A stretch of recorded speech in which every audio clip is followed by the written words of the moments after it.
ये है जहां न्यूज़। अस्सलाम वालेकुम नाजरीन, प्रोग्राम व्यूज़ एंड रिव्यूज़ में आपको कहते हैं खुशामदीद। आज हमारे साथ मौजूद है तबस्सुम रियाज रांझा सर। अस्सलाम वालेकुम सर। वालेकुम सलाम। कैसे हैं आदिल? शुक्र अल्हम्दुलिल्लाह सर, आप ठीक हैं? मैं अल्हम्दुलिल्लाह बिल्कुल ठीक ठाक हूँ। नाजरीन, आपको बताते चले, जहाँ पे हर कोई पॉलिटिक्स और टेंशन सीरियस प्रोग्राम करते हैं, वहीं पर तबस्सुम रियाज रांझा साहब जो है वो कॉमेडियन है और इस्लामाबाद और रावलपिंडी के बासियों के चेहरे पर मुस्कुराहट का बायस बनते हैं।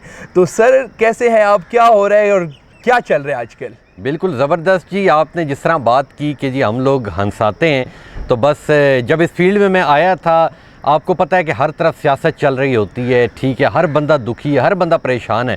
और मेरी भी ये ख्वाहिश थी कि जी मैं जब भी इस फील्ड के अंदर एंटर हूँ तो मेरी यही ख्वाहिश थी कि जी मैं जितना ज़्यादा से ज़्यादा हो सके लोगों को हंसा सकूं, ठीक है। तंज़ो मज़ा से भरपूर प्रोग्राम हम लोग करते हैं और उसकी यही ख्वाहिश होती है कि जिधर लोग दुखी हैं, जिधर लोग परेशान हैं, उनके चेहरों के ऊपर मुस्कुराहट बिखेर सकें। बिल्कुल सर, हमने देखा है कि अगर हम कोई सीरियस प्रोग्राम करते हैं तो वो काफ़ी इजी होता है, क्योंकि हर कोई वही कर रहा है, हमें नॉलेज भी मिलती है, उसी रेलिवेंट हमारे पास क्वेश्चन जनरेट होते हैं। लेकिन जो कॉमेडी शो होते हैं और लोगों को हंसाना, ये काफ़ी मुश्किल काम होता है, और ख़ासकर आजकल के दौर में। तो आप कैसे हंसा रहे होती हैं सर? बस ये इसके ऊपर मैं यही कहूँगा कि एक ना MNA थी पाकिस्तान तहरीक इंसाफ की, उज़मा रियाज जदून।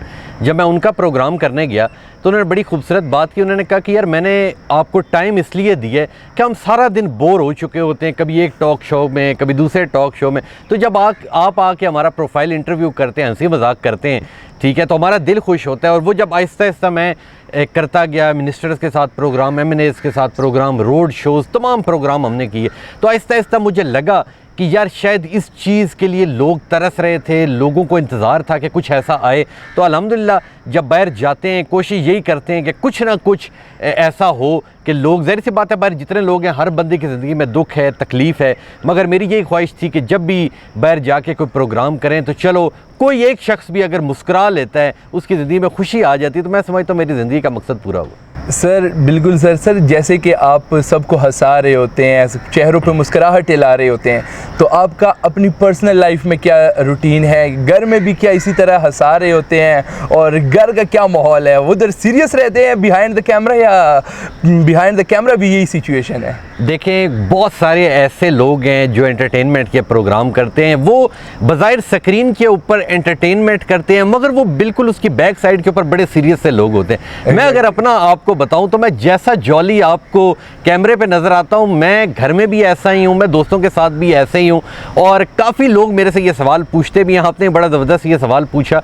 मगर बात ये आदिल साहब कि दुख, तकलीफ़, परेशानी ये हर इंसान की ज़िंदगी में होते हैं, मगर इनके साथ रह के, इन्हें सह के कोशिश यही की जाती है कि जी एवरी टाइम हम हंसते रहें, ठीक है, खेलते रहें। कभी अपनी परेशानी, आपको इतना अरसा हो गया मेरे साथ, कभी परेशानी आपने मेरे चेहरे पे नहीं देखी होगी। परेशानी होती है, मगर पूरी ख्वाहिश यही होती है कि जी हम जितना हो सके लोगों को एंटरटेन कर सकें, लोगों को सुन सकें। और इसके ऊपर मैं एक और बात भी यहाँ आदिल साहब ऐड करता जाऊँगा कि एक बार मैं एक रोड शो कर रहा था पिंडी के किसी इलाके में, तो एक बाबा जी मेरे साथ साथ बड़ी देर से चलते हुए आ रहे थे। मैं जिस तरह एक बंदे से बात की, थोड़ा आगे गया, तो बड़ी देर से वो मेरे साथ साथ आ रहे थे। तो मुझे थोड़ा सा ना इरिटेशन सी फील हुई। मैंने कहा यार शायद इन्होंने कोई बात करनी है। तो जब मुझे एक दो बार मैंने देखा ये बंदा बार बार पीछे आ रहा है, तो मैंने उनसे पूछा, मैंने कहा बाबा जी आप बड़ी देर से मेरे साथ आ रहे हैं, मुझे देख रहे हैं, तो क्या आपने कोई बात करनी है या आपने शॉट देना है तो आप आ जाएँ।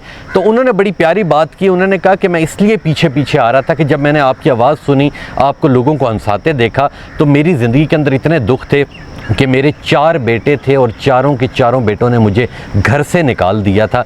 और मेरे अंदर इतनी तकलीफ़ थी कि जब मैं आपको सुनता था तो मेरा दिल खुश होता था। तो इसलिए मैं पीछे से चलता हुआ आ रहा था कि जितने लम्हे मैं आपके साथ आपकी आवाज़ सुन सकूं तो मैं उतनी देर खुश हो सकूं। तो ये भी ज़िंदगी के अंदर एक बड़ा एक टर्न आउट होता है कि फिर मैंने सोचा, मैंने कहा यार चलो हो सकता है ये देने वाली ज़ात अल्लाह ताला की है, किसी किस्म की नौयत होती है, किसी किस्म का एक रवैया होता है बात करने का। तो मैंने कहा अगर अल्लाह ने मेरे अंदर ये सलाहियत दी है कि लोग मेरी बातों से हंसते हैं, तो मैंने कहा इससे बड़ी बात तो फिर कोई नहीं हो सकती। बिल्कुल सर, ये तो बहुत अच्छा हुआ।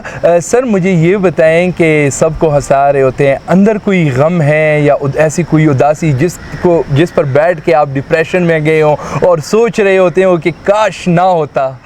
देखिए आदिल साहब, जो खुशी, गम, दुख, तकलीफ़ हर इंसान की ज़िंदगी में होते हैं, ठीक है। कोई ऐसा शख्स नहीं आपको मिलेगा जो ये कहेगा यार मैं हमेशा खुश ही रहता हूँ, या कोई ऐसा नहीं मिलेगा जो कहेगा जी मेरे ऊपर तकलीफ़ और गम ही ज़्यादा है, खुशी नहीं है।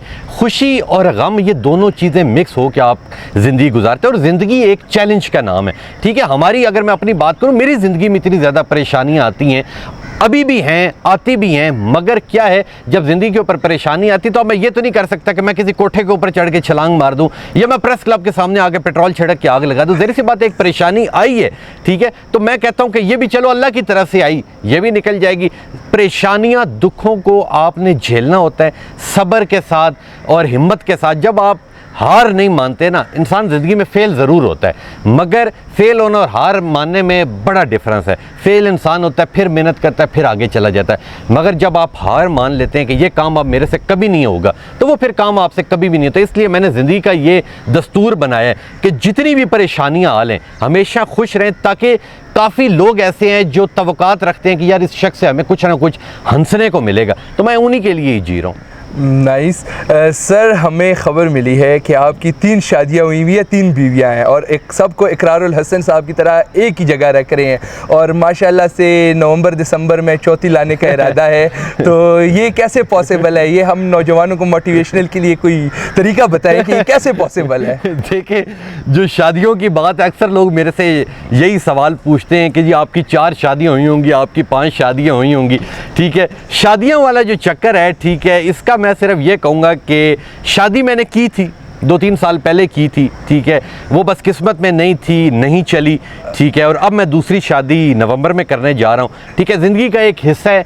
अक्सर जो पेरेंट्स होते हैं या कोई शख्स भी होता है, वो जब शादी करता है तो इसी चीज़ के ऊपर करता है कि अल्लाह करता है कि वो अच्छा रिश्ता चले, मगर कुछ चीज़ें ऐसी होती हैं जो लिखी हुई नहीं होती। इसी तरह मेरी ज़िंदगी के अंदर भी हुआ कि शादी हुई, वो नहीं चली, आखिर में डिवोर्स देना पड़ गई, तो अब दूसरी जो शादी है वो मेरी नवंबर में हो रही है। अल्लाह खैर करेगा फिर इंशाअल्लाह। सर, इंटरव्यू को कंक्लूड करें, नौजवान नस्ल को क्या पैगाम देंगे कि कैसे आप हंसते मुस्कुराते हैं, और इसी हवाले से आप क्या पैगाम देंगे पाकिस्तान के नौजवानों को और दुनिया भर के नौजवानों को? देखिए, मैं नौजवानों को एक ही पैगाम दूंगा कि नौकरियां कभी भी घर चल के नहीं आती, काम कभी भी घर चल के नहीं आता, अपनी हिम्मत खुद करनी पड़ती है। जब तक पेरेंट्स ज़िंदा होते हैं ना, बच्चा यही समझता है, हमारा जो नौजवान है वो यही समझता है यार जिस तरह मेरी ज़िंदगी में अभी अच्छा चल रहा है वैसा चल रहा है। ऐसा नहीं होता। भाइयों भाइयों के इख्तिलाफ़ात हो जाते हैं, बहनों भाइयों के इख्तिलाफ़ात हो जाते हैं। आपने जो कमाना है, जो करना है, खुद करना है। और आजकल सोशल मीडिया के ज़माने में हमेशा ये कहता हूँ पेरेंट्स को कि जो एक पुरानी चीज़ चलती आ रही है कि जी मैंने बेटे को डॉक्टर बनाना है या मैंने बेटे को इंजीनियर बनाना है, वो चीज़ें ख़त्म हो चुकी हैं। आपका बेटा जो बनना चाहता है, जो पढ़ना चाहता है, उसे इस फील्ड में डालें। आजकल YouTube का ज़माना है, फेसबुक का ज़माना है। आप जो काम करते हैं और जिस चीज़ का आपको शौक़ है, आप YouTube पे लगाएं। लोग सोशल मीडिया से इतना ज़्यादा पैसा कमा रहे हैं, और कभी भी ये चीज़ ना देखें कि यार मैंने अगर छोटा कारोबार बनाया तो लोग क्या कहेंगे। हमारी तरफ सबसे बड़ी खराबी ये होती है कि हम जो काम करने लगते हैं हम ये कहते हैं जी लोग क्या कहेंगे। मरने के बाद और 60 साल की उम्र में जब पहुंचते हैं ना, तो तब पता लगता है कि लोग तो कुछ कहते ही नहीं, लोग तो हमारे बारे में सोचते ही नहीं है। हमेशा अच्छा दिखाएं, अच्छा बोलें, अच्छे लोगों के साथ रहें। जिस तरह कहा जाता है कि man is known by the company he keeps. इंसान हमेशा अपनी संगत यारी से जाना जाता है। अगर वो अच्छे लोगों में बैठा है, लोग उसे अच्छा कहेंगे। अगर वो बुरे लोगों में बैठा है, लोग उसे बुरा कहेंगे। अपनी संगत अच्छी करें, अपने दोस्त अच्छे बनाएं, और कोशिश करें कि जितने, मैं हमेशा ये कहता हूँ कि जितने लोग काम कर रहे थे, आप हर रोज़ आते हैं, सेम काम करते हैं, घर वापस चले जाते हैं। और मेरे साथ जितने बच्चे बच्चियाँ काम करते हैं, उन्हें भी मैं हर रोज़ ये कहता हूँ कि जब भी घर से निकला करो, एक चीज़ ज़हन में डाला करो कि हाँ यार आज हम ऑफिस जा रहे हैं ना, आज हम कुछ नया सीखेंगे, आज हम कुछ नया करेंगे। कुछ ना कुछ हर रोज़ अपनी ज़िंदगी के अंदर नया सीखें, वो आपकी ज़िंदगी में कामयाब होगी। ठीक है sir, thank you so much for your kind time कि आपने अपनी कीमती वक्त में से हमें वक्त दिया है। नाजरीन, जैसे कि तबस्सुम रियाज रांझा सर ने आपको कहा है कि आप हंसें मुस्कुराएं, और साथ साथ आपने अपनी ज़िंदगी में मेहनत करनी है कामयाबी होने के लिए। घर बैठ के कामयाबी नहीं आती। तो ये इनका पैगाम था। इसी के साथ हमें इजाज़त दीजिए। आपका मेज़बान सैयद आदिल रज़ा। मिलते हैं अगले प्रोग्राम में। अल्लाह नेगहबान।